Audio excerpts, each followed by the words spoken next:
Welcome to compass academy. കുറേ കാലത്തിന് ശേഷമാണ് നമ്മൾ കാണുന്നത്. വെറുതെ അങ്ങനെ വരാൻ പറ്റും, എന്തെങ്കിലും വിശേഷങ്ങളൊക്കെ ഉണ്ടെങ്കിലല്ലേ വരാൻ പറ്റും. പുതിയ പുതിയ വിശേഷങ്ങളുമായി ബാങ്ക് IBPS ഞെട്ടിക്കുന്നു, SBI ഞെട്ടിക്കുന്നു. അപ്പോൾ പിന്നെ വരാതിരിക്കാൻ വഴിയില്ല. അതുകൊണ്ട് പുതിയ വിശേഷങ്ങളുമായി ഞാൻ വീണ്ടും വന്നിരിക്കുന്നു.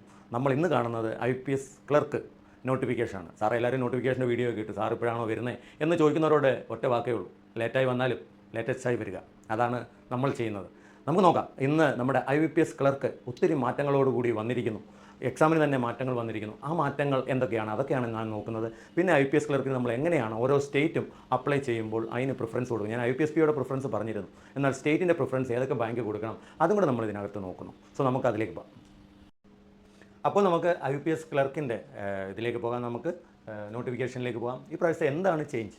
ആദ്യം അവരുടെ പേരിനാണ് ചേഞ്ച്. നിങ്ങൾ ഇത്രയും കാലം പഠിത്തു വെച്ച വിഗ്രഹങ്ങൾ ഉടഞ്ഞുകൊണ്ടിരിക്കുന്നു. IPS ക്ലർക്ക് എന്നുള്ള പേര് മാറി അവർ കസ്റ്റമർ സർവീസ് അസോസിയേറ്റ്സ് ആയി, CSA. ഇതാണ് ആദ്യത്തെ ചേഞ്ച്. എന്താണ് CSA? നിങ്ങൾക്ക് കാണാം ഫെഡറൽ ബാങ്ക്, അങ്ങനത്തെ private bank, south Indian bank, ഇതൊക്കെ ക്ലർക്ക് എന്നുള്ളത് മാറ്റി കസ്റ്റമർ സർവീസ് അസോസിയേറ്റ്സ് എന്നുള്ള പേരിലേക്ക് മാറ്റിയിരിക്കുന്നു. അതുകൊണ്ട് കസ്റ്റമർ സർവീസ് അസോസിയേറ്റ്സ് ആണ് ഇനിയും തൊട്ട് എല്ലാ ബാങ്കിലും വിളിക്കുന്നത്, IPS ഗവൺമെൻറ് ബാങ്ക്സിലേക്ക് വിളിക്കുന്നത്. ഇത് എന്തിനുള്ള സൂചനയാണ് എന്ന് ചോദിച്ചാൽ രണ്ട് കാര്യമുണ്ട്.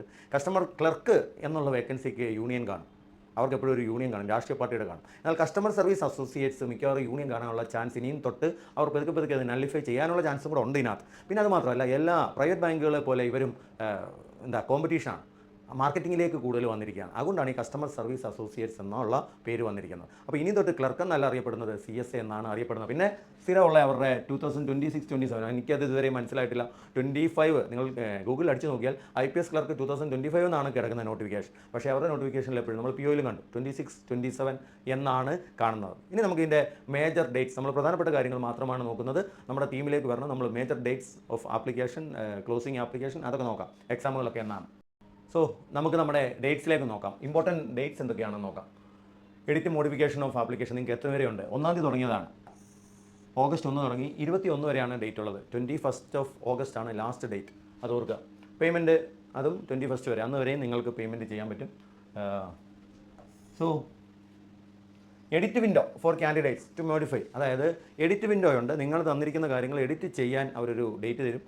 ആ എഡിറ്റ് ഓപ്ഷൻ പോയി കഴിഞ്ഞാൽ പിന്നെ നിങ്ങൾക്ക് ഒന്നും ചെയ്യാൻ പറ്റില്ല അതിനകത്ത്. Including online payment four edit, അതെല്ലാം ഉണ്ട്. ആഫ്റ്റർ ക്ലോഷർ ഓഫ് രജിസ്ട്രേഷൻ, അത് ക്ലോഷർ ഓഫ് രജിസ്ട്രേഷൻ ആയിരിക്കും, അത് ഒഫീഷ്യൽ വെബ്സൈറ്റിൽ കാണുമെന്നുള്ളതാണ് അതിനകത്ത്. അതായത് നിങ്ങൾക്ക് എന്തെങ്കിലും ഇത് കഴിഞ്ഞിട്ട് നിങ്ങൾക്ക് തോന്നി നിങ്ങളുടെ ഇത് ചേഞ്ച് ചെയ്യണം, എനിക്കൊന്നും ഇത്രയും കാലം അത് കണ്ടിട്ടില്ല ഞാനത്, നിങ്ങൾക്ക് എന്തെങ്കിലും നിങ്ങളുടെ ഇൻഫർമേഷൻ ചേഞ്ച് ചെയ്യണമെന്നുണ്ടെങ്കിൽ അവർ ക്ലോഷർ ഓഫ് രജിസ്ട്രേഷൻ, അതായത് 21-ാം തീയതി കഴിഞ്ഞിട്ട് അവർ ഡേറ്റ് ഇടും. ആ ഡേറ്റിലേക്ക് ചിലപ്പോൾ ഒരു ദിവസമൊക്കെ ആണെന്നുള്ളൂ, 1-2 ദിവസം അവർക്കത് മോഡിഫൈ ചെയ്യാനുള്ള അവകാശം അതുണ്ട് അതിനകത്ത്. ഇൻക്ലൂഡിങ് പേയ്മെൻറ്റ് ഫോർ എഡിറ്റ്, നിങ്ങൾക്ക് പേയ്മെൻറ്റിനകത്ത് എന്തെങ്കിലും പ്രശ്നങ്ങൾ വന്നാലും ചെയ്യാവുന്നതാണ് പറഞ്ഞത്. സോ വീണ്ടും ഒരു ഓപ്ഷൻ കൂടെ അവർ തരുന്നുണ്ട് 21-ാം തീയതി കഴിഞ്ഞ്. പക്ഷേ അത് ഏത് ആപ്ലിക്കേഷനാണ്, ഫില്ല് ചെയ്ത ആപ്ലിക്കേഷനകത്ത് എന്തെങ്കിലും പ്രശ്നം ഉണ്ടെങ്കിൽ, അല്ലാതെ പുതിയതായിട്ട് ആപ്ലിക്കേഷൻ ചെയ്യാൻ പറ്റില്ല എന്ന് ഓർത്തോളുക. Pre examination training, PET training സെപ്റ്റംബറിലുണ്ട്. Download of call letters. So നമുക്ക് വേണ്ടത് പ്രിലിമിനറി എക്സാം ഒക്ടോബർ 2025 വന്നിരിക്കുന്നത്. റിസൾട്ട് പ്രിലിമിനറിയുടെ നവംബറിലേക്ക് വരും. മെയിൻസ് എക്സാമിലേക്ക് വരുമ്പോൾ മെയിൻസ് എക്സാം വരുന്നത് നവംബറിലാണ്. സോ ഏകദേശം നവംബർ ലാസ്റ്റിലേക്ക് മെയിൻസ് എക്സാം വരും അതിനകത്ത്. സോ ഇവിടെയാണ് അടുത്ത മാറ്റങ്ങൾ വരുന്നത്. പരീക്ഷ മൊത്തത്തിലെ മാറ്റമാണ്. അപ്പോൾ ആദ്യത്തെ പേരിലെ മാറ്റം ഞാൻ പറഞ്ഞു. രണ്ടാമത് ഡേറ്റുകളിൽ മാറ്റമാണ്. 3 പ്രൊവിഷണൽ അലോട്ട്മെൻറ്റ്, അതായത് നിങ്ങൾക്ക് ജോലി കിട്ടുന്നത് ലിസ്റ്റ് ഇടുന്നത് മാർച്ചിലാണ്. ഇവിടെ ഒരു ചേഞ്ച് ഉണ്ട്. ഇതുവരെ ഞങ്ങൾ കണ്ടിട്ടുള്ള IPS പ്രഖ്യാപിക്കുന്നതെല്ലാം ഏപ്രിൽ 1-നാണ്. എന്നാൽ ഈ പ്രാവശ്യം അത് മാർച്ചിലേക്ക് മാറുന്നു എന്നുള്ളതാണ് നമ്മൾ PO കണ്ടപ്പോഴും കണ്ടു. സോ IPS POയും ക്ലർക്കും നവംബർ കഴിഞ്ഞ് നിങ്ങൾക്ക് ഏപ്രിൽ വരെ വെയിറ്റ് ചെയ്യേണ്ട കാര്യമില്ല. ഡിസംബർ, ജനുവരി, ഫെബ്രുവരി, മാർച്ച്, ഏകദേശം 4 മാസം, 3 മാസം വെയിറ്റ് ചെയ്താൽ മതി. 4-ാം മാസത്തിലേക്ക് അതിൻ്റെ റിസൾട്ട് നിങ്ങൾക്ക് വരുന്നത്. ഇതാണ് ഡേറ്റ്സിലുണ്ടാകുന്ന മാറ്റങ്ങൾ. സോ ഇത് IBPS ആണ്. 11 ബാങ്കുകളാണ് പാർട്ടിസിപ്പേറ്റിംഗ് ബാങ്ക്സ്. നമ്മൾ IPS PO കണ്ടു, അവർ തന്നെയാണ് IPS ക്ലർക്കിനും. ഇത്രയും ബാങ്കുകളാണ്, 11 ബാങ്കുകളാണ് ഇതിലേക്ക് വരുന്നത്. അതിൽ ഞാൻ പറഞ്ഞു 5 ബാങ്കുകൾ മെയിനും 6 ബാങ്കുകൾ മെയിൻ അല്ലാത്തവരും, മെർജ് ചെയ്യാൻ സാധ്യതയുള്ളവരും, അങ്ങനെ 11 ബാങ്കുകളാണ് ഇവിടെയും വിളിക്കുന്നത്. പക്ഷേ POയിൽ നിന്ന് വ്യത്യസ്തമായി ഓരോ സ്റ്റേറ്റിലും ഇവർ വേക്കൻസി വിളിക്കുന്നുണ്ട്. അതാണ് IPS POയും IPS ക്ലർക്കും തമ്മിലുള്ള വ്യത്യാസം. IPS PO ഓൾ ഇന്ത്യ ആയിരുന്നെങ്കിൽ ഇവിടെ ഓൾ സ്റ്റേറ്റ് വൈസ് ആണ്. അപ്പോൾ നമുക്ക് സ്കെയിൽ ഓഫ് പേയിലേക്ക് പോകാം. സ്കെയിൽ ഓഫ് പേ ക്ലർക്കിൻ്റേത് സ്റ്റാർട്ടിങ് നിങ്ങൾക്കെല്ലാം കൂടെ 40,000 അടുത്ത് കൈ കിട്ടും. നല്ലൊരു എമൗണ്ടാണ്. ബേസിക് പേ ആയിട്ടാണ് ഇവിടെ കാണിക്കുന്നത് 24,000. ആൻഡ് എല്ലാ അലവൻസുകളും ബാക്കി അതേപോലെ തന്നെ ഇവിടെയുണ്ട്. സോ പാർട്ടിസിപ്പേറ്റിംഗ് ബാങ്ക്സ് കണ്ടു, സ്കെയിൽ ഓഫ് പേ കണ്ടു. നമുക്കിനി എലിജിബിലിറ്റിയിലേക്ക് പോകാം.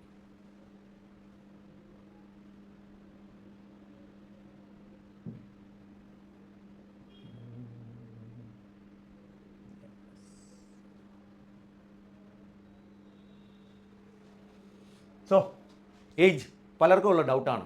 ഏജ് ഇവിടെ ഒരു ചേഞ്ചസ് വരുത്തിയിട്ടുണ്ട്. നേരത്തെ 21 to 28 ആയിരുന്നു IPS ക്ലർക്കിൻ്റെ, SBI ആയിരുന്നു 20 ഇതിലേക്ക് വന്നിട്ടുള്ളത്. എന്നാൽ ഈ പ്രാവശ്യം തൊട്ട് അവരും 20 ഇയേഴ്സ് എന്നുള്ള ഇതിലേക്ക് വന്നു, മാക്സിമം 28 ഇയേഴ്സ്. ഇവിടെയാണ് പലർക്കും ഡൗട്ട്. പിന്നെ റിലാക്സേഷൻ ഉണ്ട്, ഷെഡ്യൂൾഡ് ആണെങ്കിൽ 5 OBC അതൊക്കെ സാധാരണ ഉള്ള ഇത് തന്നെ. എന്നാൽ ഡൗട്ടുള്ളത് എന്താ വെച്ചാൽ പലരും എന്നോട് ചോദിക്കാറുണ്ട്, സാറേ ഞാൻ എലിജിബിൾ ആണോ അല്ലയോ? കാരണം 2 ഡേറ്റ് ഓഫ് ബർത്ത് ഇവിടെ കൊടുത്തിട്ടുണ്ട്, 2897, 18-2005. അതായത് നിങ്ങൾ ഇതിന് മുമ്പാണെങ്കിൽ നിങ്ങൾ എലിജിബിൾ അല്ല. നിങ്ങളിത് കഴിഞ്ഞിട്ടാണെങ്കിൽ, ഉദാഹരണം 2/8/2025 ഇത് എലിജിബിൾ അല്ല എന്നാണ് അവർ പറയുന്നത്. മനസ്സിലായോ? അപ്പോൾ നിങ്ങളുടെ ഡേറ്റ് ഓഫ് ബർത്ത് നിങ്ങൾ എടുത്ത് നോക്കുക, നിങ്ങൾ ഇതിൻ്റെ ഇടയ്ക്കുള്ളവരാണോ? ഇടയ്ക്കുള്ളവർക്ക് വലിയ ഡൗട്ട് വരത്തില്ല. എപ്പോഴും ഈ 2005 ഉള്ളവർക്കും 97 ഉള്ളവർക്കുമാണ് ഈ ഡൗട്ട് വരുന്നത്, ഞാൻ എലിജിബിൾ ആണോ അല്ലയോ. അതായത് 26/97 അതിന് മുമ്പായി പോയി, അതൊരിക്കലും എലിജിബിൾ ആകില്ല എന്നുള്ളതാണ് പറയുന്നത്. കാരണം നിങ്ങൾക്ക് അതിനുള്ള പ്രായം ആകുമോ ഇല്ലയോ, അതാണ് അതിൻ്റെ ഇതിനേക്കുള്ളത്. So 28 not earlier than a candidate must have born not. ഇത് 28 വയസ്സ് മുമ്പായി പോയി നിങ്ങൾ, മനസ്സിലായോ? 28 വയസ്സ് ഇത് വെച്ചിട്ടാണ് കൂട്ടുന്നത്, 2897. അതായത് 28/2005 കഴിയുമ്പോൾ നിങ്ങൾക്ക് 20 വയസ്സ് ആയിട്ടില്ലെന്നർത്ഥം ഇവർ പറയുന്ന ഡേറ്റിൽ. ഇവരതിനകത്ത് പ്രത്യേകം പറഞ്ഞിട്ടുണ്ട്, candidate must have born not earlier than 2898 എന്നാണ് അഡ്വർടൈസ്മെൻറ്റ് ഇട്ട് ആ ഡേറ്റ് വെച്ചിട്ടാണ് ഇവർ നോക്കുന്നത്. അതാണ് ഇതിനകത്തെ പ്രശ്നം വരുന്നത്. സോ ഏജിൻ്റെ പ്രശ്നം അതാണ്. ബാക്കിയെല്ലാം നമ്മൾ നേരത്തെ കണ്ടിട്ടുള്ള കാര്യങ്ങളൊക്കെ തന്നെ ഇതിനകത്ത് അവർ വന്നത്. സോ ഏജിൻ്റെ മാറ്റങ്ങൾ അതിലാണ് വരുന്നത്. നമുക്ക് ഇനി അടുത്തതിലേക്ക് നോക്കാം. ഇവിടെ ചിലർക്ക് ഡൗട്ടുള്ള കാര്യങ്ങളൊന്ന് പറയാം. നിങ്ങൾക്ക് IPSലേക്ക് പോകണമെങ്കിൽ സാധാരണ പ്രൈവറ്റ് ബാങ്ക് നടത്തുന്ന പോലെ 60% ഒന്നും നിങ്ങൾക്ക് ഡിഗ്രിക്ക് വേണ്ട. എന്നാൽ പ്രൈവറ്റ് ബാങ്കിന് അത് വേണം. ചിലർക്ക് 10ാം ക്ലാസ് തൊട്ട് തന്നെ 60% വേണം. എന്നാൽ IPSന് അങ്ങനെയില്ല. നിങ്ങൾക്ക് എഡ്യൂക്കേഷൻ ക്വാളിഫിക്കേഷൻ ഡിഗ്രി പാസ് മതി. അതൊരു അംഗീകൃത യൂണിവേഴ്സിറ്റിയിൽ നിന്നായിരിക്കണമെന്ന് മാത്രം അതിനകത്ത് അതാണ് പറഞ്ഞിരിക്കുന്നത്. അതിനകത്ത് മാറ്റങ്ങളൊന്നുമില്ല. So any discipline a degree from university അതൊക്കെയും പറഞ്ഞിട്ടുണ്ട്.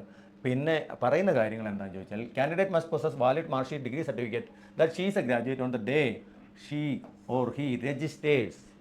അതായത് നിങ്ങൾ കാര്യമായി നോക്കുന്ന ഒരു പരീക്ഷയിലേക്കാണെങ്കിൽ നിങ്ങളുടെ ഈ ഡിഗ്രി സർട്ടിഫിക്കറ്റ് ഉണ്ടെങ്കിൽ മാത്രമേ അപ്ലൈ ആവും. നിങ്ങൾ ആദ്യം ഒരു തുടക്കക്കാരനാണെങ്കിൽ അതുകൊണ്ട് കുഴപ്പമില്ല. ഡിഗ്രി സർട്ടിഫിക്കറ്റ് ഇല്ലെങ്കിലോ മാർക്ക് ലിസ്റ്റ് വന്നെങ്കിലോ ഒന്നും ഒരു പ്രശ്നമില്ല. കാരണം ഇതൊക്കെയും ജോലി കിട്ടിക്കഴിഞ്ഞ് കാണിക്കേണ്ടതാണ്.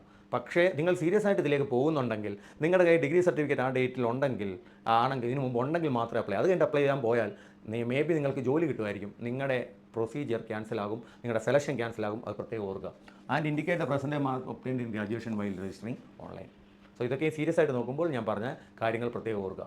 സോ ഇതാണ് എഡ്യൂക്കേഷനെ കുറിച്ച് പറയാം. Then candidates applying four vacancies of A particular state. ഞാൻ പറഞ്ഞു IPS അപ്ലൈ ചെയ്യുന്നത് ഓൾ ഇന്ത്യ വൈസ് അല്ല, സ്റ്റേറ്റ് വൈസ് ആണ്. സോ ഒരു പർട്ടിക്കുലർ സ്റ്റേറ്റിലേക്കോ യൂണിയൻ ടെറിട്ടറിയിലോ നിങ്ങൾ അപ്ലൈ ചെയ്താൽ should be proficient in reading, writing, speaking and understanding. നമ്മൾ നേരത്തെ പറഞ്ഞിട്ടുണ്ട്. The specified of the local language of that state list തന്നിട്ടുണ്ട്. ഓരോ സ്റ്റേറ്റിൻ്റെയും ലോക്കൽ ലാംഗ്വേജ് നിങ്ങൾ അതിൽ പ്രൊഫിഷ്യൻ്റ് ആയിരിക്കണം. പ്രൊഫിഷ്യൻ മീൻസ് നിങ്ങൾക്ക് റീഡിംഗ്, റൈറ്റിംഗ്, സ്പീക്കിംഗ്, അണ്ടർസ്റ്റാൻഡിംഗ് വേണം. ഇതെല്ലാം വേണം താനും. ഇത് ഉടനെ തന്നെ കൊടുക്കേണ്ട കാര്യമില്ല. നിങ്ങൾക്ക് ജോലി കിട്ടിയാൽ നിങ്ങളുടെ DVയുടെ കൂടാണ് അവർ ലോക്കൽ ലാംഗ്വേജ് ടെസ്റ്റ് നടത്തുന്നത്. LPT എന്ന് പറയും. സോ അപ്പോൾ മാത്രമാണ് ഇത് ചെയ്യുന്നത്. LPT local language proficiency test എന്ന് അവർ കണ്ടിട്ടുണ്ട്. സോ അത് നിങ്ങൾക്ക് ജോലി കിട്ടിയാൽ നിങ്ങളുടെ DVയുടെ കൂടാണ് അവർ നടത്തുന്നത്. അപ്പോൾ നിങ്ങളുടെ ഈ ടെസ്റ്റുകളെല്ലാം അവർ നടത്തും. നിങ്ങൾക്കതിൽ പാസ്സാകാൻ പറ്റിയില്ലെങ്കിൽ നിങ്ങളുടെ ജോലി പോയി എന്ന് കൂട്ടിയാൽ മതി. അപ്പോൾ ഇതൊക്കെ ഉണ്ടെന്ന് മാത്രം ഉറപ്പ് വെച്ചിട്ട് ബാക്കിയുള്ളവർ ചെയ്യുന്നത് പോലെ ഇന്ന സ്റ്റേറ്റ് വെച്ചു, അവിടെ കൂടുതൽ വേക്കൻസി ഉണ്ട്, അവിടെ പോയി ചെയ്തു, അവസാനം ജോലി കിട്ടുമ്പോൾ എനിക്ക് ലാംഗ്വേജ് അറിയില്ലെങ്കിൽ, സ്ട്രിക്റ്റ് ആണത്, ലാംഗ്വേജ് അറിയില്ലെങ്കിൽ നിങ്ങളുടെ ജോലി പോകാൻ സാധ്യതയുണ്ട് എന്ന് ഓർക്കുക. അതിനകത്ത് ദെൻ സോ അതാണ് ലോക്കൽ ലാംഗ്വേജ്. അത് വളരെ ഇമ്പോർട്ടൻ്റ് ആണ്. കമ്പ്യൂട്ടർ ലിറ്ററസി അതിനകത്ത് നിങ്ങളോട് ചോദിക്കും, നിങ്ങൾ പഠിച്ചിട്ടുണ്ടോ 10ാം ക്ലാസ്? അതൊക്കെ പഠിച്ചിട്ടുണ്ടെങ്കിൽ അതിൻ്റെ ആവശ്യമില്ല. ഇല്ലെങ്കിൽ നിങ്ങളുടെ ഏത് ഡിപ്ലോമയോ കാര്യങ്ങളോ നമ്മുടെ ഇപ്പോൾ എല്ലാ കുട്ടികൾ പഠിക്കുന്നതിലും കമ്പ്യൂട്ടർ ഒരു സബ്ജക്റ്റാണ്. സോ അതിനകത്ത് വലിയ വിഷമമോ കാര്യങ്ങളോ ഒന്നും വരില്ല. അത് നിർബന്ധമോ അതല്ല, അതിനകത്ത് പ്രൊഫഷൻസി വേണമെന്ന് മാത്രമേ ആവശ്യമുള്ളൂ. സോ ഇതാണ് എഡ്യൂക്കേഷൻ ക്വാളിഫിക്കേഷനെ കുറിച്ച് ഉള്ള ഡീറ്റെയിൽസ്. സോ നമുക്ക് അടുത്തതിലേക്ക് പോകാം. Calculation of percentage. പലർക്കും അബദ്ധം പറ്റുന്ന ഒരു ഏരിയയാണ് പെർസെൻറ്റേജ് എങ്ങനെ കാൽക്കുലേറ്റ് ചെയ്യും. കാരണം പലപ്പോഴും ഞങ്ങളുടെ കാലത്തായിരുന്നു പെർസെൻറ്റേജ് വന്നിരുന്നത്. എന്നാൽ അത് കഴിഞ്ഞ് ഇപ്പോഴത്തെ കാലത്ത് CGPA OGPA എന്നൊക്കെയുള്ള സിസ്റ്റത്തിലേക്കാണ് വന്നിരിക്കുന്നത്. നിങ്ങൾ ഒരിക്കലും CGPA നിങ്ങൾക്ക് കിട്ടിയ മാർക്ക് എപ്പോഴും ഔട്ട് ഓഫ് 10 ഔട്ട് ഓഫ് 5 ഒക്കെ ആയിരിക്കും. PG കോഴ്സാണ് ഔട്ട് ഓഫ് 5 ഒക്കെ ആയിരിക്കും. എന്നാൽ അത് 100% മാറ്റേണ്ട കാര്യങ്ങൾ നിങ്ങൾക്കുണ്ട്. നിങ്ങൾ ഓർക്കുക, ഓരോ യൂണിവേഴ്സിറ്റിക്കും CGPAയിൽ നിന്ന് പെർസെൻറ്റേജിലേക്ക് കൺവേർട്ട് ചെയ്യുന്നത് ഓരോ തരത്തിലായിരിക്കും. നിങ്ങളത് സ്പെഷ്യലി ചിലപ്പോൾ നിങ്ങളുടെ മാർക്ക് ലിസ്റ്റിന് പുറകെ കാണും, ഡിഗ്രി സർട്ടിഫിക്കറ്റിന് പുറകെ കാണും. ഇല്ലെങ്കിൽ നിങ്ങൾ ഗൂഗിളിൽ അടിച്ച് നോക്കുക. MG യൂണിവേഴ്സിറ്റിക്ക് വേറെ ആയിരിക്കും, കാലിക്കറ്റ് യൂണിവേഴ്സിറ്റിക്ക് വേറെ ആയിരിക്കും, ഓരോ സ്റ്റേറ്റിനും വേറെ ആയിരിക്കും. അതനുസരിച്ച് കൺവേർട്ട് ചെയ്തിട്ട് മാത്രം കറക്റ്റായിട്ടുള്ള ആക്യുറേറ്റ്, അതായത് നിങ്ങൾ സീരിയസ് ആയിട്ടാണ് ഇതിനേക്ക് പോകുന്നതെങ്കിൽ നിങ്ങൾ ഓർക്കുക, നിങ്ങളത് കറക്റ്റായിട്ടുള്ള കാര്യങ്ങൾ മാത്രമേ ചെയ്യാവൂ. നിങ്ങൾ ആ റൂൾ വെച്ചിട്ട് നോക്കി കൺവേർട്ട് ചെയ്തിട്ട് മാത്രം ചെയ്യുക. കാര്യം എന്താണെന്ന് ചോദിച്ചാൽ fraction of percent so arrived will be ignored.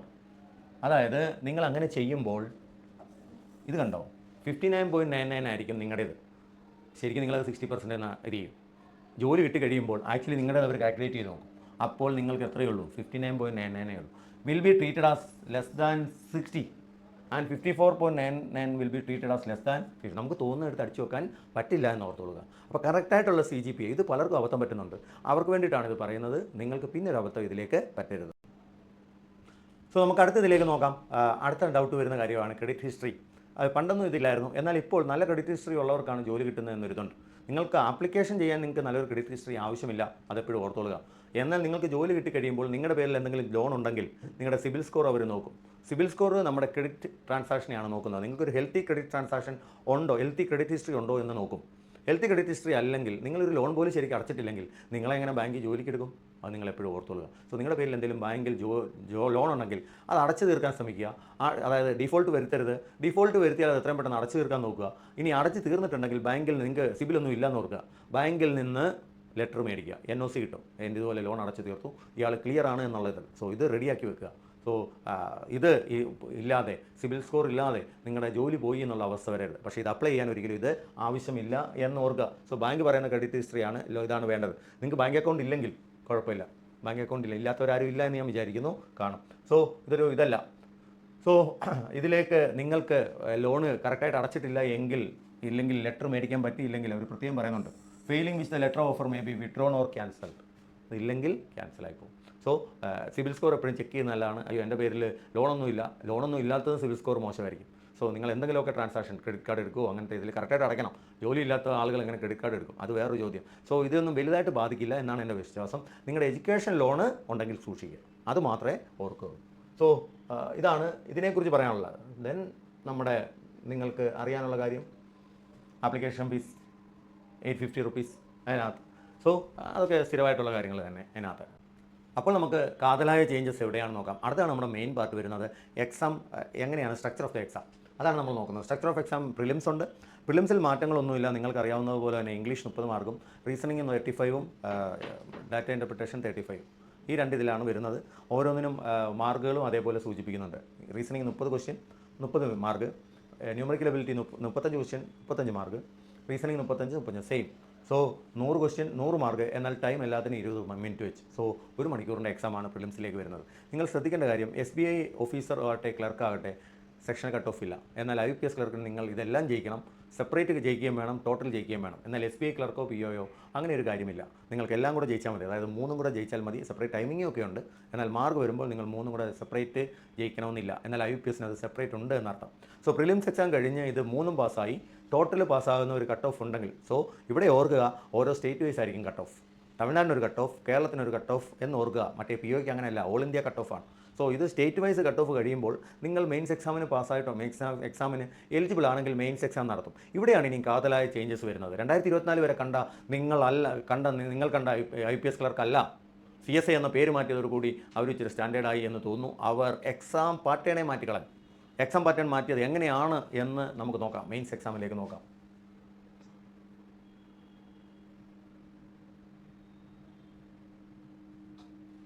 So ഞാനിവിടെ തന്നിട്ടുള്ള ടേബിളിൽ ഞാനൊരു മാറ്റങ്ങൾ കൂടി വരുത്തിയിട്ടുണ്ട് നിങ്ങൾക്ക് മനസ്സിലാകാൻ വേണ്ടിയിട്ട്. എന്താണ് ചേഞ്ചസ്? കഴിഞ്ഞ വർഷം വരെ ഉണ്ടായിരുന്ന കാതലായ ചേഞ്ചസ്, അവിടുന്ന് മാറിയ ചേഞ്ചസ് എന്താണ് വരുത്തിയത്? കാതലായ ചേഞ്ചസ് വന്നിട്ടുള്ളത് 2 സ്ഥലങ്ങളിലാണ്. അതിനകത്ത് ക്വസ്റ്റ്യൻ നമ്പർ മാറ്റിക്കളഞ്ഞു. 155 ക്വസ്റ്റ്യൻ 2 മണിക്കൂർ കൊണ്ട് ചെയ്യണം.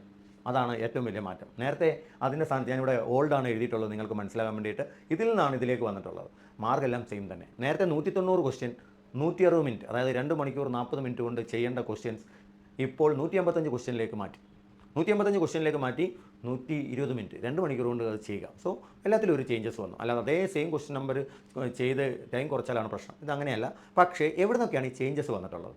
ഡിപ്പെൻഡൻസി കൂടുന്നുണ്ടോ? വെയിറ്റേജ് കൂട്ടിയവർ, നേരത്തെ 1 മാർക്കിൻ്റെ വെയിറ്റേജ് ഒക്കെ അവർ കൂട്ടിക്കളയും. സോ നമുക്ക് ആ വെയിറ്റേജിലേക്ക് ഒന്ന് നോക്കാം. ഇതാണ് മാറ്റങ്ങൾ വരുന്നതുള്ളത്. ഇത് ഓൾഡ്, ഇത് ന്യൂ. നമുക്ക് നോക്കാം. Number of questions. നേരത്തെ ജനറൽ ഓർ ഫിനാൻഷ്യൽ അവയർനെസ്സിന് 50 ക്വസ്റ്റ്യൻ 50 മാർക്കായിരുന്നു. എന്നാൽ ഇപ്പോൾ അത് 40 ക്വസ്റ്റ്യൻ 50 മാർക്കിലേക്ക് വരുന്നു. 40 ക്വസ്റ്റ്യൻ 50 മാർക്കിലേക്ക് വരുമ്പോൾ ഏകദേശം 1.25 ആ റേഞ്ചിലേക്ക് വരുന്നു. അപ്പോൾ ഒരു ക്വസ്റ്റ്യൻ്റെ വെയിറ്റേജ് ഉണ്ടെന്ന് ഓർക്കുക. നിങ്ങൾ ഒരു ക്വസ്റ്റ്യൻ ചെയ്യുമ്പോൾ കിട്ടുന്ന 1 മാർക്കല്ല 1.25 ആണെന്ന് ഓർക്കുക. ഇംഗ്ലീഷ് അതേപോലെ നിലനിർത്തിയിട്ടുണ്ട്. നേരത്തെ 40 ക്വസ്റ്റ്യൻ 40 മാർക്കായിരുന്നു, ഇപ്പോഴും 40 മാർക്ക് തന്നെ. റീസണിങ് എബിലിറ്റി നേരത്തെ 50 ക്വസ്റ്റ്യൻ 60 മാർക്കായിരുന്നെങ്കിൽ ഈ പ്രാവശ്യം അത് 40 ക്വസ്റ്റ്യൻ 60 മാർക്കിലേക്ക് വന്നു. 40 ക്വസ്റ്റ്യൻ 60 മാർക്ക്, ടൈമും കുറച്ചു. അത് നമുക്ക് ഇതിലേക്ക് വരുമ്പോൾ അറിയാം. സോ 40 ക്വസ്റ്റ്യൻ 60 മാർക്ക് വരുമ്പോൾ ഏകദേശം 1.5 ആ റേഞ്ചിലേക്ക്. അതായത് നിങ്ങൾക്ക് റീസണിങ് ഒരു ക്വസ്റ്റ്യൻ ചെയ്താൽ 1.5 മാർക്ക് ആയി കിട്ടും. നെഗറ്റീവ് വരുമ്പോൾ അതേപോലെ ഇത് ചെയ്യും, അത് ഓർക്കുക. അതിനകത്ത് ദെൻ അവിടെ ഒരു കുറവ് വന്നു. ദെൻ ക്വാണ്ടിറ്റേറ്റീവ് ആപ്റ്റിറ്റ്യൂഡ് 50 ക്വസ്റ്റ്യൻ ആയിരുന്നത് 35 ക്വസ്റ്റ്യൻ ആക്കി മാറ്റി, 50 മാർക്ക് തന്നെ അതിനകത്ത്. സോ മാർക്കുകളെല്ലാം സെയിം തന്നെ. സോ നേരത്തെ 50-ൽ നിന്ന് 50 ആയിരുന്നു, ഇപ്പോൾ 35-ൽ നിന്ന് 50. സോ ഏകദേശം 1.4 അടുത്ത് 4ൻ്റെ കാട്ടിൽ കൂടുതൽ നിങ്ങൾക്ക് വെയിറ്റേജ് വരുന്നുണ്ട്. അപ്പോൾ ഇതാണ് changes in number of question. 190 155 ഓരോ സെഷനിൽ നിന്നും ക്വസ്റ്റ്യൻ എടുത്ത് മാറ്റി. ഇംഗ്ലീഷിനെ തൊട്ടിട്ടില്ല, അത് ഓർക്കുക അതിനകത്ത്. ഇനി ടൈം അലോട്ടേഡ് നോക്കുക. നേരത്തെ ജി കെക്ക് 35 മിനിറ്റ് ആയിരുന്നു, ഇഷ്ടംപോലെ സമയം ഉണ്ടായിരുന്നു 40 ക്വസ്റ്റ്യൻ ചെയ്യാൻ, 50 ക്വസ്റ്റ്യൻ ചെയ്യാൻ. എന്നാൽ ഇപ്പോൾ 40 ക്വസ്റ്റ്യൻ ആക്കി 20 മിനിറ്റിലേക്ക് മാറ്റി അതിനകത്ത്. ഇംഗ്ലീഷിനും മാറ്റങ്ങളൊന്നുമില്ല, 40 ക്വസ്റ്റ്യൻ 35 മിനിറ്റ് എന്നുള്ള സമയം തന്നെയാണ് ഇപ്പോഴും കൊടുത്തിരിക്കുന്നത്. മാറ്റങ്ങൾ വരുന്നത് എവിടെയാണ്? റീസണിങ് നേരത്തെ 45 മിനിറ്റ് ഉണ്ടായിരുന്നു, ഞാൻ പറഞ്ഞു 50 ക്വസ്റ്റ്യൻ 60 മിനിറ്റ്, 45 മിനിറ്റ് ആയിരുന്നത്. ഇപ്പോൾ 40 ക്വസ്റ്റ്യൻ തന്നെ ചെയ്യണം 60 മിനിറ്റിൽ, 60 മാർക്കുണ്ട്. എത്ര മിനിറ്റേ ഉള്ളൂ? 35 മിനിറ്റേ ഉള്ളൂ. സോ പെട്ടെന്ന് ചെയ്യാനുള്ള കഴിവുള്ള റീസണിംഗുകാർ രക്ഷപ്പെടും ഇവിടെ എന്നർത്ഥം. അതിനകത്ത് QA നേരത്തെ 50 ക്വസ്റ്റ്യൻ 45 മിനിറ്റ് ഉണ്ടായിരുന്നു, എന്നാൽ ഇവിടെ ഇപ്പോൾ 50-ൽ നിന്ന് 15 ക്വസ്റ്റ്യൻ കട്ട് ചെയ്തു. 35 ക്വസ്റ്റ്യൻ 50 മാർക്കാണ്, 45 മിനിറ്റ് എന്നത് 30 മിനിറ്റിലേക്ക്. അപ്പോൾ 35 ക്വസ്റ്റ്യൻ ചെയ്യാൻ നിങ്ങൾക്ക് 30 മിനിറ്റ് ഉണ്ടെന്ന് അർത്ഥം. പക്ഷേ അത് ആ ലെവലുള്ള ക്വസ്റ്റ്യൻസ് ആയിരിക്കും. ഓരോ ക്വസ്റ്റ്യനും 1.4 സംതിങ് നിങ്ങൾക്ക് വെയിറ്റേജും ഉണ്ട്. അപ്പോൾ ഇതാണ് കാതലായ മാറ്റങ്ങൾ മെയിൻസ് എക്സാമിന് വന്നത്, ഞാൻ പറഞ്ഞു അതിനകത്ത്. സോ വെയിറ്റേജും കാര്യങ്ങളും ഒക്കെ നിങ്ങൾക്കിവിടെ മാറ്റങ്ങൾ വന്നിട്ടുണ്ട്. ഈ മാറ്റങ്ങളാണ് ഒരു മാറ്റങ്ങളിലേക്ക്, ഞാൻ പല മാറ്റങ്ങൾ വന്നു. അതിൽ ഏറ്റവും കാതലായ മാറ്റം, നിങ്ങൾക്ക് 2 മണിക്കൂർ 40 മിനിറ്റ് ഇരിക്കേണ്ട കാര്യമില്ല, 2 മണിക്കൂർ ഇരുന്ന് എക്സാം എഴുതിയാൽ മതി എന്നുള്ള മാറ്റം തന്നെ. കാരണം നിങ്ങൾ 3-3.5 മണിക്കൂർ ഇരിക്കുമ്പോൾ തന്നെ നിങ്ങൾ ആകെ ടയേർഡാവും. അതിൻ്റെയൊക്കെ മാറ്റങ്ങളായിരിക്കാം ഈ കൊണ്ടുവന്നിട്ടുള്ളത്. സോ നിങ്ങൾ ഇത് പ്രത്യേകം ശ്രദ്ധിക്കുക, ഇതിനു വേണ്ടി തയ്യാറെടുക്കുക, നമ്മുടെ സ്ട്രാറ്റജീസ് ഇതിനനുസരിച്ച് ചെയ്യുക. നമുക്ക് അടുത്തേക്ക് കിടക്കാം. അപ്പോൾ നമുക്ക് ബാക്കി ചില കാര്യങ്ങൾ കൂടി നോക്കാം. നിങ്ങൾക്ക് അറിയാനുള്ള ആഗ്രഹമുള്ള കാര്യങ്ങളും ചിലപ്പോൾ നമ്മൾ ശ്രദ്ധിക്കാതെ പോകുന്ന കാര്യങ്ങളും നോക്കാം. അതിനകത്ത് ഞാൻ നേരത്തെ പറഞ്ഞു, no change modification correction in the data. ദയവായി ഒരു എഡിറ്റ് വിൻഡോ വരും. നിങ്ങൾക്ക് എന്തെങ്കിലും എഡിറ്റ് ചെയ്യാനുണ്ടെങ്കിൽ, നിങ്ങളുടെ ഡേറ്റ് കഴിഞ്ഞാലും ചെയ്തിട്ടുണ്ടെങ്കിൽ, ആപ്ലിക്കേഷൻ ചെയ്തിട്ടുണ്ട്, നിങ്ങൾക്ക് തോന്നി നിങ്ങളുടെ അഡ്രസ്സ് തെറ്റി, ഇല്ല നിങ്ങളുടെ ഡേറ്റ് ഓഫ് ബർത്ത് തെറ്റിയിരിക്കുകയാണ്, പക്ഷേ പേയ്മെൻറ്റ് ചെയ്തു പോയി. അങ്ങനെയുള്ളവർക്ക് വേണ്ടി ഇന്ന ദിവസം കഴിയുമ്പോൾ നിങ്ങൾ സൈറ്റിലേക്ക് നോക്കുക, ഇല്ലെങ്കിൽ നിങ്ങൾക്ക് ഓൾറെഡി മെസ്സേജ് വരും, എഡിറ്റ് വിൻഡോ ഓപ്പൺ ആണ് എന്ന് പറഞ്ഞു. അത് ഇത്ര ദിവസത്തേക്ക് ഓപ്പൺ ആയിരിക്കത്തുള്ളൂ. ആ സമയത്ത് നിങ്ങൾക്ക് എഡിറ്റ് ചെയ്യാനുള്ള ഓപ്ഷൻ വരും, പേടിക്കേണ്ട കാര്യമില്ല അതിനകത്ത്. സോ താഴേക്ക് നോക്കുമ്പോൾ നിങ്ങൾക്ക് അറിയാവുന്ന വേറൊരു കാര്യം കൂടെ ഞാൻ പറഞ്ഞോട്ടെ. നിങ്ങളൊരു OBC കാറ്റഗറി പേഴ്സൺ ആയിക്കോട്ടെ, നിങ്ങൾക്ക് ശരിക്കും OBC ആണ് നിങ്ങൾക്ക് റിസർവ് ലിസ്റ്റിൽ വരണം. നിങ്ങളുടെ കാറ്റഗറി ലിസ്റ്റ് പ്രകാരം നിങ്ങളുടെ കട്ട് ഓഫും കുറവാണെന്ന് വെക്കുക. എന്നാൽ നിങ്ങൾക്ക് ജനറലിൻ്റെ കട്ട് ഓഫിൻ്റെ മാർക്ക് ഉണ്ടെങ്കിൽ നിങ്ങൾക്ക് ജനറലിസ്റ്റ് ആയിട്ടായിരിക്കും, ജനറൽ കാറ്റഗറിയിലായിരിക്കും നിങ്ങളുടെ അപ്പോയിൻമെൻറ്റ് വരുന്നത്. അതെപ്പോഴും ഓർത്തോളുക. അല്ലാതെ OBC കാറ്റഗറിയിലല്ല നിങ്ങളുടെ അപ്പോയിൻമെൻറ്റ് വരുന്നത് എന്ന് പറഞ്ഞ് നിങ്ങളുടെ കാറ്റഗറി മാറുന്നില്ലെന്ന് ഓർക്കുക. നിങ്ങൾ OBCയിലാണ് അപ്ലൈ ചെയ്തിട്ടുണ്ടെങ്കിൽ, നിങ്ങൾ ജനറലാണ് നിങ്ങൾ എടുത്തിട്ടുള്ളെങ്കിൽ പോലും നിങ്ങളുടെ സർട്ടിഫിക്കറ്റ്സ് എല്ലാം നിങ്ങൾ കൊടുക്കണം, കാസ്റ്റ് സർട്ടിഫിക്കറ്റ്സ് എല്ലാം കൊടുത്തിരിക്കണം. കാരണം നിങ്ങളുടെ കാറ്റഗറി ഒരിക്കലും മാറില്ല. നിങ്ങൾക്ക് അപ്പോയിൻമെൻറ്റ് കിട്ടിയത് ജനറൽ കാറ്റഗറി ആണെന്നുള്ളത്, അതാണ് ഈ പറഞ്ഞിരിക്കുന്നത്. So a candidate belong to reserve category select on the general category, അത് കാറ്റഗറി ഇതിലായിരിക്കും, ജനറൽ കാറ്റഗറിയിലായിരിക്കും ഇരിക്കുന്നത് അതിനകത്ത്. So failure to provide the same shall debar, ഏത് പ്രൊഡ്യൂസ് ദെയർ കാസ്റ്റ് സർട്ടിഫിക്കറ്റ് കൊടുക്കാനുള്ളത് ഇത് ചെയ്യണം. അതെപ്പോഴും ഓർത്തോളുക. അടുത്തത് പലർക്കും അറിയാത്ത ഒരു കാര്യം നമുക്ക് നോക്കാം. In the event of two or more candidates having obtained the same score, merit order is decided as per date of birth. അതായത് candidate senior in age is placed before above the candidate junior in age. അതായത് പണ്ട് തൊട്ടുള്ള പ്രാക്ടീസാണ്, പലർക്കും അറിയില്ല എന്ന് കരുതുന്നു.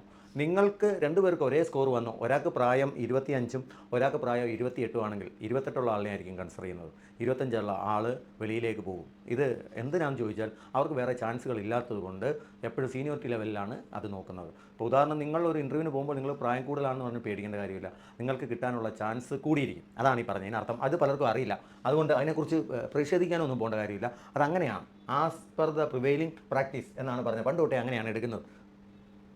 Then വെരിഫിക്കേഷനൊക്കെ നടത്തിയിട്ടാണ് നിങ്ങളുടെ professional ഇത് വരുന്നത്. വീണ്ടും നമ്മൾ വരുന്നു, അത്രമാത്രം ഇമ്പോർട്ടൻ്റ് ആയതുകൊണ്ടാണ് ഞാൻ ഇതിനെക്കുറിച്ച് പറയുന്നത്. LPT, language proficiency test. നിങ്ങൾക്കറിയാം, ലാംഗ്വേജ് പ്രൊഫഷ്യൻസി ടെസ്റ്റ് നിങ്ങൾ തമിഴ്നാടാണ് അപ്ലൈ ചെയ്യുന്നത് എന്ന് വിചാരിക്കുക. നിങ്ങളോട് അവർ ചോദിക്കും തമിഴ് അറിയോ ഇല്ലയോ എന്നൊരു കോളമുണ്ട്. യെസ് എന്ന് കൊടുത്താൽ നിങ്ങൾക്ക്, നോ എന്ന് കൊടുത്താൽ, യെസ് എന്ന് കൊടുത്താൽ പിന്നെ ഇതില്ല, പക്ഷേ നിങ്ങൾ ഇത് കാണിക്കണം. അതായത് നിങ്ങൾക്ക് 10ാം ക്ലാസ് വരെ, 10ാം ക്ലാസ് എന്നുള്ളത് അതിൽ കൂടുതലായാലും കുഴപ്പമില്ല. നിങ്ങൾ തമിഴ് പഠിച്ചിട്ടുണ്ട് എങ്കിൽ നിങ്ങൾക്ക് LPTയുടെ ആവശ്യമില്ല. നിങ്ങൾ കേരളത്തിലെ താമസമെങ്കിൽ പോലും പേടിക്കേണ്ട കാര്യമില്ല. നിങ്ങൾ 10ാം ക്ലാസ്സിൽ തമിഴ് പഠിച്ചിട്ടുണ്ടെങ്കിൽ പേടിക്കേണ്ട. എന്നാൽ ഇല്ല, നോ കൊടുക്കുന്നു എങ്കിൽ നിങ്ങൾ LPT, ലാംഗ്വേജസ് നോൺ ചോദിക്കും, തമിഴ് നോ. അപ്പോൾ നിങ്ങൾക്ക് LPT ഉണ്ട്, നിങ്ങൾക്ക് ജോലി കിട്ടിയാൽ മാത്രം. അല്ലാതെ ദയവേത് ഇപ്പോഴേ കിടന്ന് തിരക്ക് കൂട്ടരുത്, അയ്യോ സാറേ അപ്ലൈ ചെയ്യുന്നതിന് LPT. പലരുടെയും പ്രശ്നം ബാങ്ക് എക്സാം പാസ്സാകുമോ എന്നുള്ളതല്ല, LPT പാസ്സാകുമോ എന്നുള്ള. എൻ്റെ മക്കളെ ബാങ്ക് എക്സാം പാസ്സാകാനാണ് പാട്. ഒരു ലാംഗ്വേജ് പഠിച്ചെടുക്കാൻ അത്ര പാടോ കാര്യങ്ങളോ ഒന്നുമില്ല. അത് എപ്പോഴും ഓർത്തോളുക. സോ LPT ഉണ്ട്, LPT ഇല്ലെങ്കിൽ നിങ്ങളുടെ ജോലി പോയി എന്ന് കരുതിയാൽ മതി. എപ്പോഴും നിങ്ങൾക്ക് 2 മാസത്തോളം കിട്ടും ഇത് പഠിക്കാൻ. അല്ലാതെ ഇപ്പോൾ മെയിൻസ് റിസൾട്ട് വരുന്നതിൻ്റെ പിറ്റേ ദിവസം അവരൊന്നും ചോദിക്കത്തില്ല. നിങ്ങളെ DVK ആയിട്ട് വിളിക്കുമ്പോഴാണ് നിങ്ങൾക്ക് പ്രിപ്പയർ ചെയ്യാനുള്ള സമയവും കാര്യങ്ങളും ഒക്കെ ഉണ്ട്. നിങ്ങൾ എവിടെ അപ്ലൈ ചെയ്യുന്നു എന്നുള്ള ഇവിടുത്തെ ലോക്കൽ ലാംഗ്വേജ് അറിയണം. ഇപ്പോൾ ഉദാഹരണം തമിഴ്നാട്ടിൽ തമിഴ്, കർണാടകയാണെങ്കിൽ കന്നഡ, ആന്ധ്രാപ്രദേശൊക്കെയാണ് തെലുങ്ക്. ഇതൊക്കെ എപ്പോഴും അറിഞ്ഞിരിക്കുക. സോ ആണെങ്കിൽ മാത്രം അപ്ലൈ ചെയ്യുക. അല്ലാതെ വെറുതെ ഒരു സ്റ്റേറ്റിൽ അപ്ലൈ ചെയ്യാൻ പറ്റും, അത് ഓർക്കുക. സോ അതിനെക്കുറിച്ചാണ് പറഞ്ഞിരിക്കുന്നത് അതിനാണ്. ദെൻ പ്രൊവിഷണൽ അലോട്ട്മെൻറ്റ് കഴിഞ്ഞിട്ട്, അതായത് മാർച്ചിൽ അലോട്ട്മെൻറ്റ് കഴിഞ്ഞാൽ പിന്നെ വരുന്നത് ഇതിനെക്കുറിച്ചാണ്. Reserve list 30% of the vacancies ഓരോ കാറ്റഗറിയിലെ വെച്ചിട്ട് ഓരോ കാറ്റഗറി നോക്കിയിട്ടാണ് റിസർവ് ലിസ്റ്റ്. അവിടെയാണ് ഞാൻ പറഞ്ഞത്, അവിടെ ജനറൽ കുറവാണെങ്കിൽ OBC കൂടെ കയറ്റും അതിലേക്ക്. അത് നിങ്ങളുടെ റിസർവ് ലിസ്റ്റിലുണ്ടെങ്കിൽ അതിന് 1 വർഷമായിരിക്കും വാലിഡിറ്റി, അതായത് അടുത്ത റിസൾട്ട് വരുന്നത് വരെ. അതിനുള്ളിൽ നിങ്ങളെ വിളിക്കുവാണെങ്കിൽ അവർ വിളിക്കും. ഇപ്പം ഓൾറെഡി IPS ക്ലർക്കിൻ്റെ reserve list April 1 result list കഴിഞ്ഞ ആഴ്ച വിളിച്ചു കഴിഞ്ഞു. ഏകദേശം കോമ്പസിൽ പഠിച്ച കുട്ടികൾക്ക് റിസർവ് ലിസ്റ്റ് ഉള്ളവർക്കെല്ലാം അതിൻ്റെ അപ്പോയിൻമെൻ്റ് ആയി എന്നുള്ളൊരു സന്തോഷ വാർത്തയുണ്ട് അതിലേക്ക്. എന്നാൽ അത് കിട്ടണമെന്ന് ഉറപ്പൊന്നുമില്ല, അതൊരിക്കലും അവർ ഗ്യാരണ്ടി ചെയ്യുന്നുമില്ല എന്ന് ഓർത്തോളുക. അപ്പോൾ റിസർവ് ലിസ്റ്റിലുണ്ട്, അതൊരു വർഷമാണ്. അതൊരിക്കലും ഗ്യാരണ്ടി ചെയ്യത്തില്ല. റിസർവ് ലിസ്റ്റ് ഉണ്ടെന്നുണ്ട് നിങ്ങൾ അതുപോലെ സ്റ്റോപ്പ് ചെയ്യരുത്, എക്സാം സ്റ്റോപ്പ് ചെയ്യരുത്. എക്സാം വന്നോട്ടെ, നിങ്ങൾ എഴുതട്ടെ, റിസർവ് ലിസ്റ്റ് നല്ല ബാങ്കിൽ തന്നെ നിങ്ങൾക്ക് കിട്ടും. സോ അതാണ് റിസർവ് ലിസ്റ്റിൻ്റെ കാര്യങ്ങൾ അവർ പറഞ്ഞിട്ടുള്ളത്. അപ്പോൾ നിങ്ങളുടെ സൗകര്യത്തിന് വേണ്ടിയിട്ട് ഇപ്രാവശ്യം തൊട്ട് 21 ഡേറ്റ് കഴിഞ്ഞാലും ഒരു 2-3 ദിവസത്തേക്ക് എഡിറ്റ് ഓർ മോഡിഫൈ വിൻഡോ എന്നൊരു വിൻഡോ വരും. അത് IPSൻ്റെ സൈറ്റിൽ വരും, നിങ്ങൾക്ക് അതിൻ്റെ നോട്ടിഫിക്കേഷൻ വരും. 2-3 ദിവസം, അതാണ് അതിൻ്റെ കാലാവധി. ആ സമയത്ത് നമുക്കത് മോഡിഫൈ ചെയ്യാം. ഇതാണ് പുതിയ ഓപ്ഷൻ. അപ്പോൾ എന്തൊക്കെയാണ് നമുക്ക് അതിനകത്ത് ഇതെന്ന് നോക്കാം. അതിനകത്ത് after the closing date for receipt provided a period of 2 or 3 days edit window to correct or modify online application. അവിടെ നിങ്ങൾക്ക് റീസബ്മിറ്റ് ചെയ്യാം. എഡിറ്റ് ചെയ്തിട്ട് ആപ്ലിക്കേഷൻ റീസബ്മിറ്റ് ചെയ്യാം. എന്തൊക്കെയാണ് എഡിറ്റ് ചെയ്യേണ്ടത് എന്നുള്ളത് പറയാം അതിനകത്ത്. സോ അത് ഒഫീഷ്യൽ സൈറ്റിൽ വരുമെന്നാണ് പറഞ്ഞത് അതിനകത്ത്. ഇനി എന്താണ് ഇമ്പോർട്ടൻറ്റ് പോയിൻറ്റ്സ്, എന്തൊക്കെയാണ് നമുക്ക് മോഡിഫൈ ചെയ്യാൻ പറ്റുന്നത് എന്നുള്ളത്. ആദ്യത്തെ point, only those candidates who submitted their application form with payment, അവർ മാത്രമേ ഇതിന് അലൗഡ് ഉള്ളൂ. ഞാൻ പറഞ്ഞല്ലോ, പേയ്മെൻറ്റ് ഫെയിൽ ആയവർക്ക് പിന്നെ പറ്റില്ല. നിങ്ങളുടെ ആപ്ലിക്കേഷൻ അതിനകത്ത് കാണണം. ആപ്ലിക്കേഷൻ കാണുന്നവർക്ക് മാത്രമാണ് അത് അപ്ലൈ ചെയ്യാൻ പറ്റുന്നത്. സോ അതാണ് ഫസ്റ്റ് പോയിന്റ്. അപ്പോൾ നിങ്ങൾക്കൊരു വാലിഡ് ആപ്ലിക്കേഷൻ ഫോം അതിനകത്ത് കാണണം അതിനകത്ത്. So a candidate will allow to correct resubmit edit window application form. Updated application ഒറ്റ പ്രാവശ്യം ചെയ്യാൻ പറ്റുന്നു. നിങ്ങൾക്ക് എഡിറ്റ് വിൻഡോ വന്നു, നിങ്ങൾക്ക് എന്തൊക്കെ അപ്ലൈ ചെയ്യാവുന്ന എഡിറ്റ് ചെയ്യാമെന്നുള്ളത് പിന്നെ പറയാം. അതാണ് ഏറ്റവും രസം അതിനകത്ത്. അപ്പോൾ ഒരു പ്രാവശ്യം എഡിറ്റ് ചെയ്ത് കഴിഞ്ഞ് സബ്മിറ്റ് കൊടുക്കുക, പോയി. പിന്നെ ഇനിയും പറ്റില്ല. പിന്നെ ഇനി എന്തെങ്കിലും തെറ്റിനകത്ത് വീണ്ടും തെറ്റ് വരുത്തുന്നവൻ വിട്ടി, അവനെ ഇനി ഒരിക്കലും അത് ഇത് ചെയ്യത്തില്ല. സോ വീണ്ടും എഡിറ്റ് വിൻഡോ വരില്ല, ഒറ്റ പ്രാവശ്യമേ നിങ്ങൾക്കത് വരുള്ളൂ.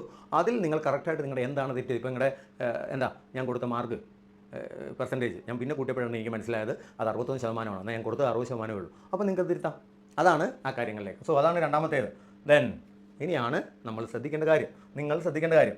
Data submitted by the candidates in original application for name, email ID, mobile number, state or UT field in vacancy. അതായത് നിങ്ങൾ ഏത് സ്റ്റേറ്റിലാണോ വേക്കൻസി വെച്ചിട്ടുള്ളത്, ഇപ്പോൾ കേരളമാണെന്ന് വെക്കുക. Then state UT field in correspondence address and permanent address. നിങ്ങൾ permanent അഡ്രസ്സിലോ കറസ്പോണ്ടൻറ്റ് അഡ്രസ്സിലോ വെച്ചിരിക്കുന്ന സ്റ്റേറ്റ് മാറ്റാൻ. പോസ്റ്റ്, അതായത് ഏത് പോസ്റ്റ്, നാഷണാലിറ്റി, ഫീൽഡ്സ്. ഇനിയാണ് ശ്രദ്ധിക്കേണ്ടത്, കനോട്ട് ബി എഡിറ്റഡ്. ഇതൊന്നും എഡിറ്റ് ചെയ്യാൻ പറ്റില്ല. നിങ്ങൾക്ക് തുറന്നു തരും, പക്ഷേ നിങ്ങൾക്ക് ഇതൊന്നും എഡിറ്റ് ചെയ്യാൻ പറ്റില്ല. പിന്നെ എന്ത് എഡിറ്റ് ചെയ്യണം? നിങ്ങളുടെ ഫോട്ടോയോ സിഗ്നേച്ചറോ എന്തെങ്കിലും മാറി കിടപ്പുണ്ടെങ്കിലോ ഡിക്ലറേഷനോ, ഇതൊക്കെയാണല്ലോ പ്രധാനം. സോ ഇതൊക്കെ മാറ്റാനാണ്, അല്ല നിങ്ങളുടെ പേര് മാറ്റാനൊന്നും പറ്റില്ല. അതൊക്കെ സൂക്ഷിച്ച് വേണം, ഈ കാര്യങ്ങളൊക്കെ സൂക്ഷിച്ച് വേണം നിങ്ങൾ ഇത് ചെയ്യാൻ. നിങ്ങളുടെ ഫോട്ടോ ഇത് എന്തെങ്കിലും നിങ്ങളുടെ ആപ്ലിക്കേഷൻ ഫോം നോക്കുമ്പോൾ നിങ്ങൾക്ക് മനസ്സിലായി ഇത് മാറി കിടക്കുകയാണ്, എനിക്കതൊന്ന് എഡിറ്റ് ചെയ്യണം, അങ്ങനെയുള്ള കാര്യങ്ങൾക്ക് മാത്രമേ ഉള്ളൂ. അല്ലാതെ ഈ കാര്യങ്ങൾക്കൊന്നും പറ്റില്ല. ഇപ്പോൾ നിങ്ങൾ തമിഴ്നാട് വെച്ചു, നിങ്ങൾക്ക് നാളെ തോന്നി അത് കേരളത്തിലേക്ക് മാറ്റാൻ പറ്റില്ല. അതെപ്പോഴും ഓർത്തോളുക. So modification correction category can be made as per the following combination. അത് കാറ്റഗറി നിങ്ങൾക്ക് മാറ്റുകയും ചെയ്യാം. SC/ST ഇതിലേക്ക് വരാം. ജനറൽ നിങ്ങൾക്ക് SC/ST ആക്കാം, പക്ഷേ ഫീസ് തിരിച്ചറിയത്തില്ല എന്ന് അവർ പറഞ്ഞിട്ടുണ്ട്. കാറ്റഗറി നിങ്ങൾ SC/ST ഒക്കെ ആക്കിക്കോ.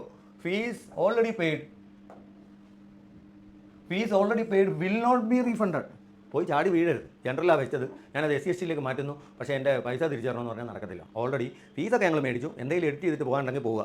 ഇതാണ് IBPSൻ്റെ ഇത്. അടുത്താണ് നോക്കേണ്ടത്. അങ്ങനെ കണ്ട് തോന്നുമ്പോൾ വന്ന് എഡിറ്റ് ചെയ്യാനൊന്നും പറ്റില്ല. Fee applicable for modifying correcting the application form through edit window is 200 inclusive of GST. അത്രയും കാര്യം കാണിച്ചിട്ടുണ്ട്. 200 രൂപ ഒരു വാക്കിന് 1 രൂപ വെച്ച് മേടിച്ചിട്ടുണ്ട്, ഇല്ല 10 രൂപ വെച്ച് മേടിച്ചിട്ടുണ്ട്. ആ കണക്കിലാണ് ഇത് അടിക്കുന്നത് അതിനകത്ത്. അപ്പോൾ 200 രൂപ ചെയ്തോ അതിനകത്ത്. പക്ഷേ വീണ്ടും പറഞ്ഞിട്ടുണ്ട് ഇത് എല്ലാവർക്കും ആപ്ലിക്കബിൾ ആട്ടോ. ഇവിടെ SC/ST ഇല്ല, ഇതില്ല. ഒരു ജാതി, ഒരു മതം, ഒരു ദൈവം, അതാണ് ഇവിടുത്തെ സിസ്റ്റം അതിനകത്ത്. അപ്പോൾ എല്ലാവർക്കും ഒരേപോലെ കൊടുത്തേക്കുന്നത്. ഇനി അതുകൊണ്ട് correction fee once pay shall not be refunded, അതും തരത്തൊന്നുമില്ല അതിനകത്ത്. അപ്പോൾ മനസ്സിലായല്ലോ. Subject to receipt of applicable correction fees only.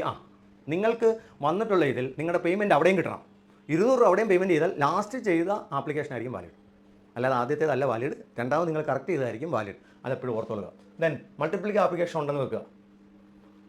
അതായത് ഇവിടെ ഉള്ള ചോദ്യം പലരും എന്നോട് ചോദിക്കാറുണ്ട്, സാറേ ആദ്യത്തേതിൽ എനിക്കൊരു തെറ്റ് പറ്റി, ഞാൻ പേയ്മെൻറ്റും അടച്ചു പോയി.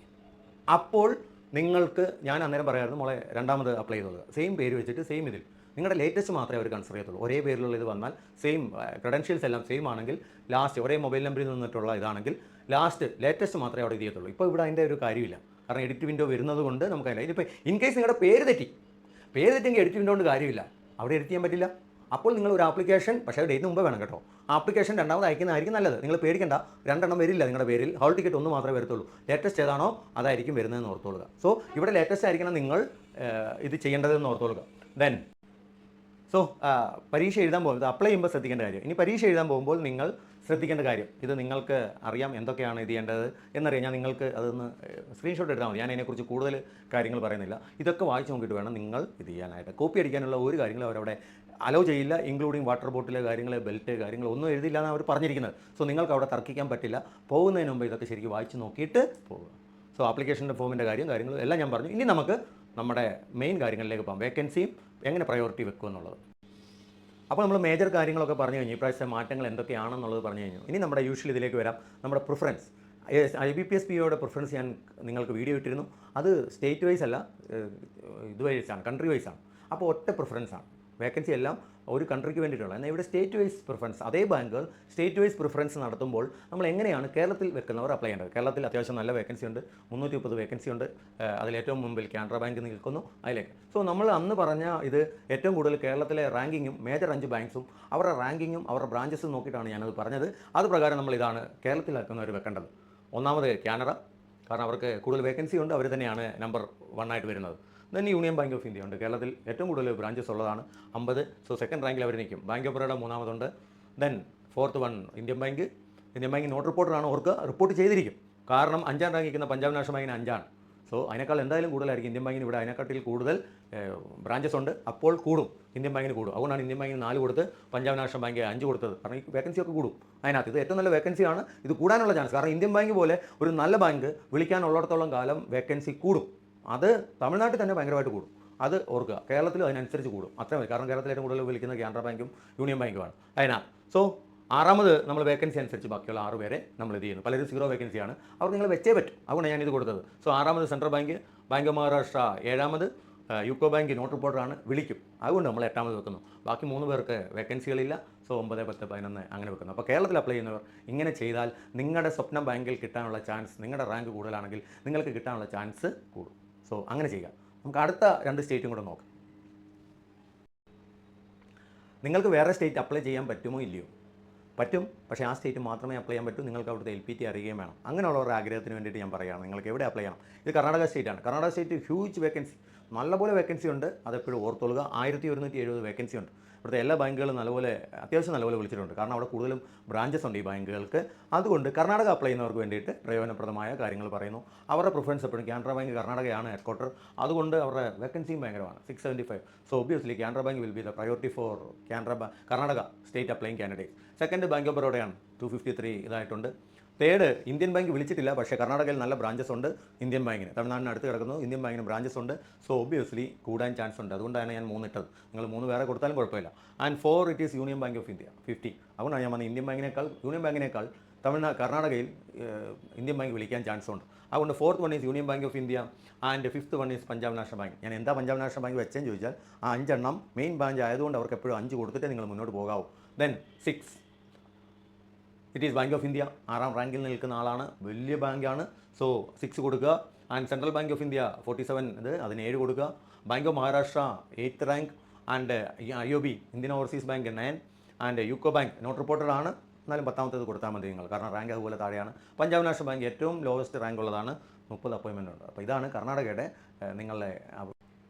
അപ്പോൾ നമ്മുടെ സമീപ സ്റ്റേറ്റ് എന്താണെന്ന് നോക്കാം. കർണാടക നമ്മൾ നോക്കിക്കഴിഞ്ഞു. തമിഴ്നാട് 894 വേക്കൻസി ആയിട്ട് ഇത് ചെയ്ത് വന്നിട്ടുണ്ട്. പക്ഷേ തമിഴ്നാട്ടിൽ വേക്കൻസി കൂടും.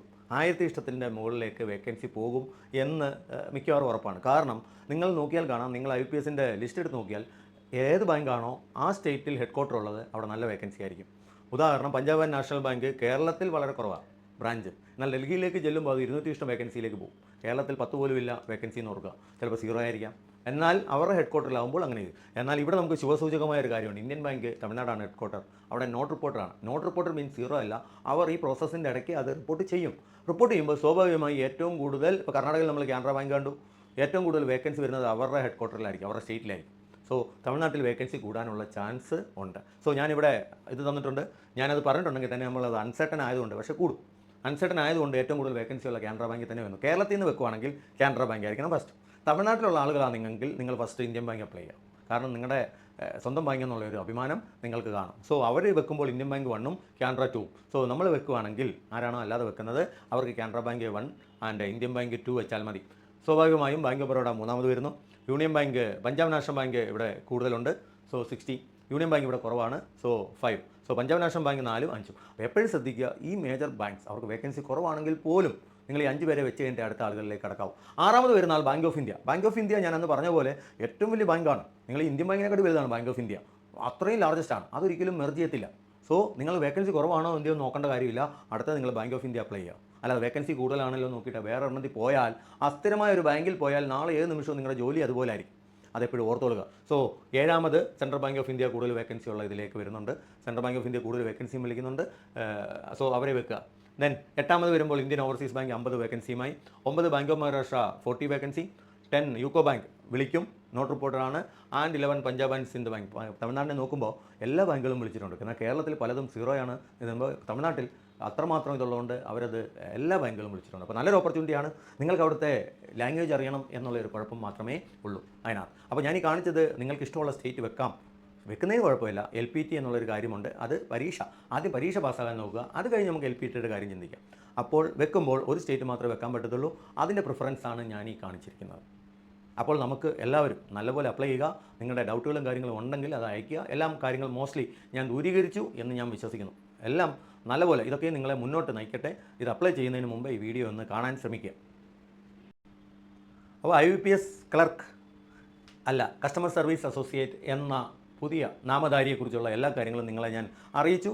അറിയിക്കാത്ത കാര്യങ്ങൾ, ജനറൽ ഇൻസ്ട്രക്ഷൻസ് ഒക്കെ, അത് എല്ലാ കാര്യങ്ങളിലും ഉള്ളതാണ്. എങ്ങനെ അപ്ലൈ ചെയ്യണം, നിങ്ങൾ ഏത് ഐഡൻറ്റിറ്റി കാർഡ് കാണിക്കണം, എല്ലാം എങ്ങനെയാണ് ഒരു സിഗ്നേച്ചർ ഫോട്ടോ ഒക്കെ ചെയ്യേണ്ടത്, അതൊക്കെ നിങ്ങൾ നോക്കി മനസ്സിലാക്കിയുള്ളൂ. നിങ്ങൾക്ക് അറിയാവുന്ന കാര്യങ്ങളാണ്. എന്താണ് ചേഞ്ചസ് വന്നിട്ടുള്ളത്, എന്തൊക്കെ കാര്യങ്ങളാണ് പ്രിഫറൻസ് നോക്കേണ്ടത്, നിങ്ങളുടെ ഒരു വിജയത്തിലേക്ക് നയിക്കേണ്ട കാര്യങ്ങൾ എന്തൊക്കെയാണ്, നല്ലപോലെ എങ്ങനെ അപ്ലൈ ചെയ്യാം, എന്തൊക്കെ ശ്രദ്ധിക്കണം, ഏത് സ്റ്റേറ്റ് വെക്കണം എന്നൊക്കെയുള്ള കാര്യങ്ങളാണ് ഞാൻ പകർന്നു തന്നിരിക്കുന്നത്. ഈ വീഡിയോ തികച്ചും നിങ്ങൾക്ക് താമസിച്ചാണ് ഞാൻ ചെയ്തതെന്ന് എനിക്കറിയാം. ഇനിയെങ്കിലും നിങ്ങളിത് കണ്ടിട്ട് മാത്രം അപ്ലൈ ചെയ്യുക. ഇത് തികച്ചും നിങ്ങൾക്കൊരു ഇൻഫർമേറ്റീവ് ആയിരിക്കും.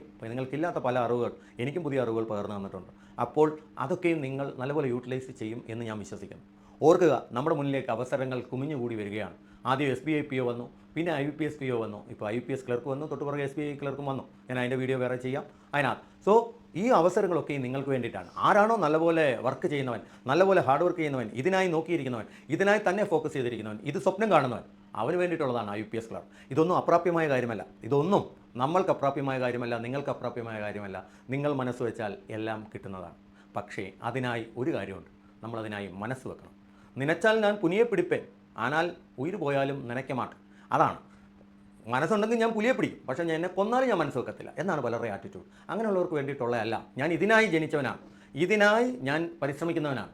അങ്ങനെയുള്ളവർക്ക് വേണ്ടിയിട്ടാണ് ഈ പോസ്റ്റ്. അങ്ങനെയുള്ള ഒരാൾ ഇത് കാണട്ടെ, ഇത് പ്രാവർത്തികമാകട്ടെ, ഇത് നിങ്ങൾക്ക് സഹായമാകട്ടെ. ദൈവം നിങ്ങളെ അനുഗ്രഹിക്കട്ടെ. അപ്പോൾ ഇനിയും കാണുന്നവരെ വണക്കം.